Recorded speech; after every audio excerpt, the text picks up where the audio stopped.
Ishimoku Kinkoyo, nous sommes le lundi 18 janvier 2021, il est 10h01. Bonjour à toutes et bonjour à toutes, je vous souhaite la bienvenue pour ce nouveau webinaire revue de marché Ishimoku consacré aux forex, aux indices et à quelques crypto-monnaies, les trois principales. J'ai le plaisir de retrouver aujourd'hui, nous avons tous le plaisir de retrouver aujourd'hui Anthony, ABFX, qui va me co-animer avec moi cette revue de marché, donc c'est un vrai plaisir. Et j'en profite pour vous rappeler que demain à 10h30 pour la revue de marché Ishimoku consacrée aux actions, aux trackers, j'invite Tradosaur, que vous connaissez tous déjà certainement, peut-être qu'il existe encore quelques personnes qui ne le connaissent pas, il est très connu, sous le nom, le pseudo de Trado entre nous, et qui est un expert en analyse technique. Il utilise beaucoup d'outils d'analyse technique. Il est expert dans de différents outils, dans différents types d'outils d'analyse technique et indicateurs, en particulier Ishimoku aussi. Et demain, il nous montrera pendant la revue de marché action comment est-ce qu'il utilise le twist du nuage Ishimoku pour établir des objectifs d'une manière un peu différente de la mienne. Et c'est ça qui est bien.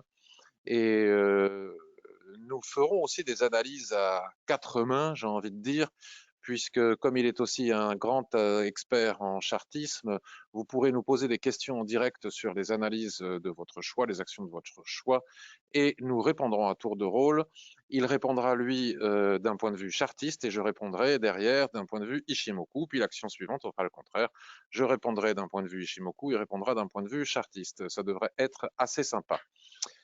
Si vous venez pour la première fois, je vous salue et vous souhaite la bienvenue. Si vous êtes une habituée ou un habitué, je vous remercie beaucoup d'être là encore. Et donc, je vous avais avec ce programme-là de webinaire, le logiciel de webinaire, une icône quelque part, un petit carré, je sais pas, une fenêtre, je sais pas trop comment ça s'appelle, où vous me dites bonjour, vous dites bonjour à Anthony aussi. Donc, j'ai le plaisir de vous répondre rapidement avant de commencer. Bonjour Marc, Christian, Samir. Bonne et heureuse année nous souhaite Salomon. Pareil, tout pareil pour toi, en espérant qu'on se débarrasse de ce virus. Il n'y a pas de son, me dit Walid, mais je pense qu'il est revenu depuis. Trado, c'est demain. Aujourd'hui, c'est Anthony, expert Ishimoku, qui nous a fait plein de superbes analyses sur le forum Ishimoku que vous pouvez retrouver en cliquant ici dans le menu horizontal. Salut Stanislas, Michael, Lola, bonjour Pascal, Henri, Damien, Alain, Roberto. Je suis à la maison en télétravail et profite de t'écouter. Un plaisir, super Roberto. Très content que tu puisses en profiter. J'espère que ce n'est pas désagréable d'être en télétravail parce que le télétravail, c'est pas toujours excellent pour tout le monde, hein. C'est aussi sympa d'avoir des contacts sociaux. Bonjour Patrick et Anthony, pourriez-vous analyser la paire GBPNZD? J'ai un billet haussier. Dites-moi ce que vous en pensez. Alors on va le faire. Je souhaite la bienvenue à mon beau-frère pour la première revue de marché, Florent. Bonjour le beau-frère de Florent. Marc, Jackie, Serge, Raymond, Richard, Steven, Yann, Ephrem, Patrick et tous ceux qui sont en train d'arriver au fur et à mesure de ce début. Il est déjà 10h04. Comment ça va, Anthony? Content que tu sois avec nous aujourd'hui encore. Eh bien, ça va, ça va, ça va. Voilà. Bon. Donc, je regardais GBPNZD, mais sur quel, il y a un biais haussier, sur quel horizon de temps tu as un biais haussier? Est-ce que tu pourrais nous préciser qu'on regarde si on regarde le mensuel ou le M15, s'il te plaît? Alors, qui est-ce qui a posé cette question que Voilà, je on t'a posé la retrouve la question, si la personne question? peut nous C'est préciser un petit peu son. Guillaume. C'est Guillaume, ouais, Guillaume. super. Bonjour Christelle, comment vas-tu? J'espère que tout s'améliore pour toi. Je suis très content que tu sois avec nous. Je passe maintenant sur les graphiques. Alors, j'ai une petite nouveauté. Aujourd'hui, ça vient de tomber. Je viens d'écrire au service technique de ProRealTime pour qu'il me puisse me rétablir cela. Vous savez que je continue à être en démo. D'ailleurs, je ne m'impatiente pas encore, mais j'espère que je ne vais pas commencer à m'impatienter. Je suis quelqu'un de très patient. Alors, j'ai mon compte titre hein, sur Action et mon PEA qui me permet de faire des placements, mais je ne peux toujours pas trader le Forex et les indices en compte réel et ça me manque beaucoup parce que nous n'avons toujours pas l'information sur l'offre Pro Realtime avec Saxo, mais je comprends aussi que ce soit long et ça va venir. Et donc, je suis toujours sur un compte démo. Et alors aujourd'hui, je découvre que mes cotations sur les indices futurs américains sont passées en différé sur mon compte démo. Donc, c'est pas très pratique pour faire des analyses. Heureusement, aujourd'hui, c'est férié aux USA, donc ça mange pas de pain. Et je viens de contacter le service technique pour qu'ils me rétablissent les cotations en temps réel. Alors, merci Patrick, je me remets doucement, ça avance gentiment, mais ça c'est le principal. Steven aussi nous dit USD CAD, nous sommes sur la borne haute du range H4 et sur un Kijun Daily biais baissier. Alors, regardons, on va commencer. Bon, moi j'ai pas regardé, on va commencer. D'habitude, je commence par les cryptos et les indices, et là je vais directement commencer par répondre à ta question sur USD CAD. Alors, USD CAD. Tu nous dis, c'est qui? C'est Steven qui nous dit USD4, nous sommes sur la borne haute du range H4 et sur Kijun Daily, biais baissier, point d'interrogation. Alors écoute, moi je ne suis pas sur la borne haute du range H4. Alors il y a plein de choses qui ont changé. Configuration rectangle. Alors, moi, j'y Euh, suis, Patrick, hein. Tu y es. Et Ouais, moi, pourquoi je tu l'avais y es? analysé, ça faisait partie des paires que j'avais prévues et ça vient des clôtures de bougies, ça, hein. Mais Ah d'accord, ok. Parce que toi tu n'es pas aligné aux horaires de New York alors, Anthony. et non, moi j'ai gardé les horaires qui Ok. m'ont, enfin voilà, qui étaient, comment dire, j'ai pas modifié, donc je sais que toi tu avais changé, donc on n'a pas les mêmes. Et effectivement, moi j'ai une clôture à 1,2830, si tu veux, j'ai une grande mèche à 1,2830, un haut d'orange. Un 28,30, mais on est à un 27,92. Je suis à Ah, 1,2795 exact, donc j'arrive vraiment sous le haut du range, quoi. Ça va se jouer à très peu de choses, oui. et vous n'avez pas les résistances ici au niveau des 1,28-32, Si, comme sur mon écran. Parce que là, on en est loin du 1,2823, haut tu veux du... dire. On en est 1,2823. loin. Je veux bien qu'il y ait une différence, mais enfin quand même. Ah oui, oui. Moi, je l'avais tracé plus bas que toi, c'est pour ça. Le range, je l'avais tracé plus bas. Ouais. Bon, même si on le trace là, alors attendez, on va pas passer la matinée sur USD4, mais même si on le trace là, vous devez bien avoir ces points hauts ici quand même, aux alentours des Ben non, là, moi, j'ai 1,28-36. des mèches. T'as des mèches, d'accord. Ah, moi, là, c'est une Ok. mèche. C'est une belle mèche, moi, là, ici. Bon, bah alors c'est la problématique de la cotation H4 parce que comme vous le savez, en H4, soit on s'aligne sur les horaires de New York avec Pro Time, on a la possibilité de faire le choix, d'avoir le choix, soit sur les horaires de Londres et en fonction, ce ne sont pas les mêmes niveaux de clôture, ce qui est problématique. Alors, bah, vous voyez, moi là où peut-être vous allez avoir, donc vous avez une mèche. Je ne sais pas à quoi ressemblent vos écrans, mais et là actuellement, vous êtes d'accord. Ici, vous avez une mèche, une clôture de chandelier Là, avec une actuellement, on mèche est au-dessus. exactement sous la borne haute du range H4 que j'avais Bon, tracé avec cette mèche, d'ailleurs. eh bien, écoutez, ça va être l'occasion de vérifier si il est préférable d'avoir les cotations calées sur les horaires new-yorkais ou londoniens. Euh, on va voir. Bon, moi, là, je ne peux pas entrer parce que ma clôture, elle est au-dessus, mais vous, peut-être que vous allez, ça va dépendre des chandeliers japonais. Après, je vois bien qu'on est en surachat. Si vous avez des chandeliers japonais de retournement sur ce niveau, je peux comprendre que vous puissiez décider d'entrer. Et effectivement, alors il y a un gap là, je ne sais pas si c'est normal ça. Euh, Effectivement, nous sommes sous la Kijun Daily, d'accord. Et là, en daily, je vois bien la mèche dont vous parlez, qui est ici. Donc, je comprends bien votre range H4 qui doit être exactement comme ça, voilà, avec la Kijun ici qui borne. Donc, si vous avez des chandeliers de retournement explicites et ce que Ishimoku s'adapte, hein, vous pourrez rentrer en position avec un stop au-dessus de la mèche qui dépasse au-dessus du range. Et par contre, si vous avez choisi les cotations alignées sur les horaires de New York, bah, vous ne pouvez pas rentrer parce que nous ne sommes pas sur la borne haute du range. Donc les chandeliers japonais, quel que soit le choix fait, vont déterminer s'il faut rentrer ou pas. Très bien. Alors, est-ce qu'on a une réponse de Guillaume? Merci. TF, 15 minutes pour le GBP NZD. Alors, je reviens sur ta réponse. Patrick, si Oui, je puis me permettre sur l'USD CAD. oui. Attends 2 secondes. Oui. Je reviens à la question de Guillaume. Vas-y, je t'écoute, Anthony. Que effectivement en H4, on est sous résistance daily, haut de range éventuellement, mais si on regarde les très grandes unités de temps, on vient de taper quand même une SSB mensuelle qui correspond grosso modo à la Kijun annuelle qui a été touchée aussi. On a 2 chandeliers de retournement baissier, retournement haussier en hebdomadaire, Attends, avec parce une que tu viens de survente me dire marquée. mensuel. Alors, je vais sur mensuel. Alors même en annuel, on a touché la Kijun et tu vois, on vient de toucher la SSB là, juste à l'instant, et on est en Ouais. grosse survente. Et si tu Ici, regardes là. l'hebdo, on a 2 chandeliers de retournement haussier. Oui. Oui, Donc moi, ceci j'avoue que dit, c'est tu sais qu'en H4, même si on a tapé une résistance, un support mensuel, on peut quand même trader à la baisse un range H4.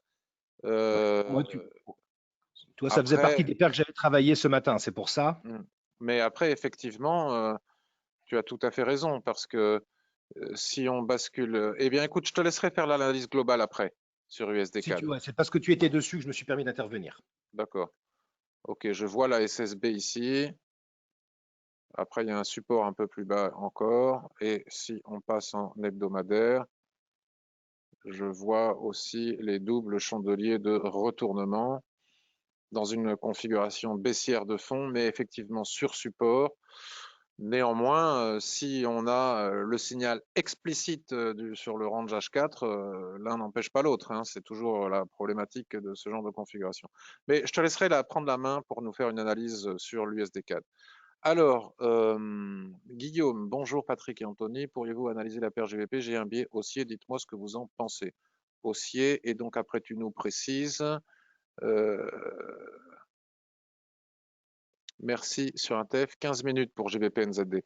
Alors il faut que tu saches, Guillaume, que GBP NZD est une paire extrêmement volatile qui est connue pour ce que l'on appelle, alors là, même si on ne le voit pas, les mèches assassines. C'est que parfois c'est une paire qui fait des mèches qui font plusieurs dizaines, voire centaines de pips sur les unités de temps supérieures. Par exemple, tu vois cette mèche, et si le chandelier clôture à 1,8672, et on a plus de 150 points de mèche.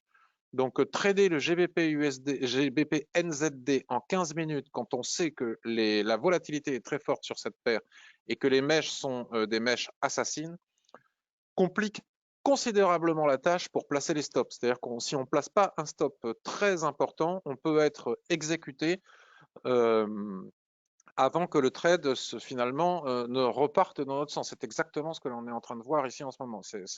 Il faut le savoir, ça.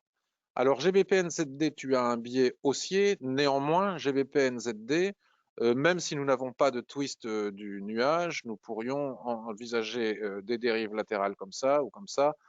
Peu importe. En tout cas, nous avons ici un niveau de résistance. Et tant que ce niveau de résistance n'est pas cassé, on ne peut pas avoir de biais haussier.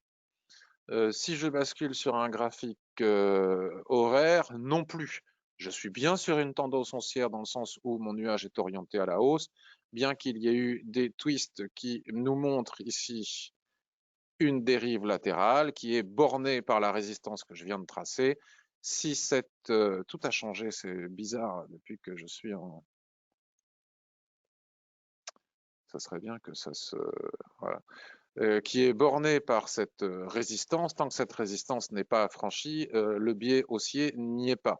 Et si on bascule sur du H4, nous sommes ici confrontés toujours à la même résistance que l'on peut voir, hein, tous les points de contact qu'il y a sur ce niveau, ou presque.